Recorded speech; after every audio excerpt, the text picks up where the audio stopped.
Hi everyone, welcome to my channel. This is a third episode of this series. So, as you can see in the picture, there is a beautiful or rather tasty, mouth-watering image of a pizza is given here. So, these pizzas, burgers, lockdown, sedentary lifestyle, lack of exercise, excessive stress has given way to a monstrous disease that is PCOS, which is worth discussing. So, there is actually an offer nowadays, get one, buy one and get one free. Buy one and get one free. Understand the meaning of this? If you buy a pizza, you will get PCOS free with that. So the things that I discussed just now, they are also the risk factors of this PCOS. Now let us see the full form. What does PCOS stands for? It is polycystic ovarian syndrome. Polycystic ovarian syndrome, also known as Steen-Leventhal syndrome. Today, we are going to discuss the diagnostic criteria of this. Like when should we call a patient or when should we label the patient as a PCOS patient? For this, we have got a criteria. That is your favorite Rotterdam criteria. So, a patient has to satisfy this Rotterdam criteria. Only then we can say or we can label the patient as a patient of PCOS. What is this Rotterdam criteria? We have this oligomenorrhea, which is basically anovulatory cycles. Then we have hyperandrogenism and we have USG. So this I'll discuss hyperandrogenism and USG in little details. So, but this is Rotterdam criteria, and how is a diagnosis confirmed? Presence of two of these criteria has to be there.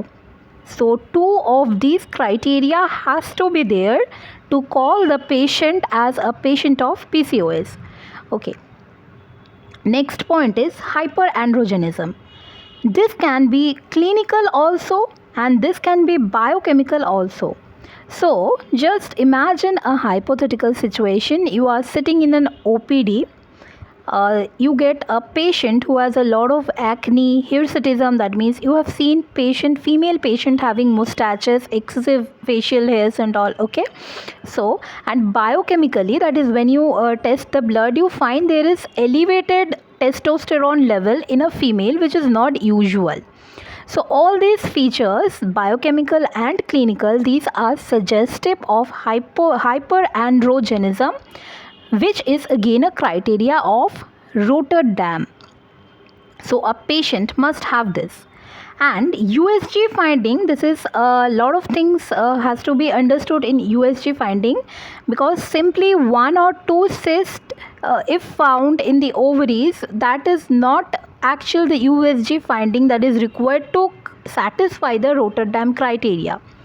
See, there has to be minimum 12 follicles and diameter of each of which should be 2 to 9 mm. This has to be there, and also they have to be arranged peripherally. So the diagram will look something like this. USG finding will look something like this.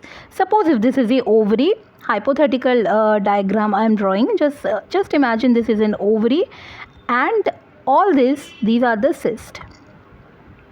This is the ovary and these are the cysts. So this is how in USG finding you will find the cysts. They will be arranged peripherally and there should be at least 12 follicles. Here I have not drawn 12, but 12 has to be there, minimum 12.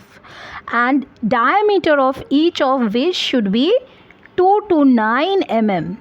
This also has to be there and they have to be arranged peripherally, means in this pattern. So this is the main USG finding that you see in a PCOS patient to satisfy the Rotterdam criteria. Now let us come back to the criteria again. So oligomenorrhea, that is the patient will come to the OPD with a presentation of anovulatory cycle, that can be considered as one criteria. Hyperandrogenism, again that can be considered again a criteria. That can be clinical also, that you will find acne, hirsutism, and you can find it in the after testing biochemically, that is elevated serum testosterone level. And USG finding also you will find, just now I discussed. Now imagine again a case. A 23-year-old female is there. She's USG report is showing cyst, ovarian cyst. Will you diagnose the patient, or will you say that the patient is PCOS or not? PCOS or not? The other criteria are not there, or just you don't know the information whether she is having oligomenorrhea or not. We don't know this till now. Whether she is having the feature of hyperandrogenism or not, that also we don't know. We just know that she is having suppose 3-4 cysts in the ovary. Will you call the patient as a PCOS? Yes or no? This is a question. So this patient, now see, understand, it is worth understanding. Although she is having cyst in the ovary, although she is having cysts in the ovary, that is found in the USG, but the USG finding is not like that. 12 follicles, diameter 2 to 9 millimeter, arranged peripherally, that is not there. That is the first point. And also if that is there, then I told you something, that is 2 of these 3 criteria has to be there. So if she is having only the USG finding, if you don't know about the oligomenorrhea or hypoandrogenism is there or not, then your answer will be no. So you have to inquire more. If you find oligomenorrhea, or if you don't find oligomenorrhea, if you find that the patient is having the features of hyperandrogenism, then you can call the patient as a patient of PCOS. Otherwise not. So simply based on the USG finding, it cannot be labeled, a patient cannot be labeled to be a patient of PCOS. Rotterdam criteria must be satisfied.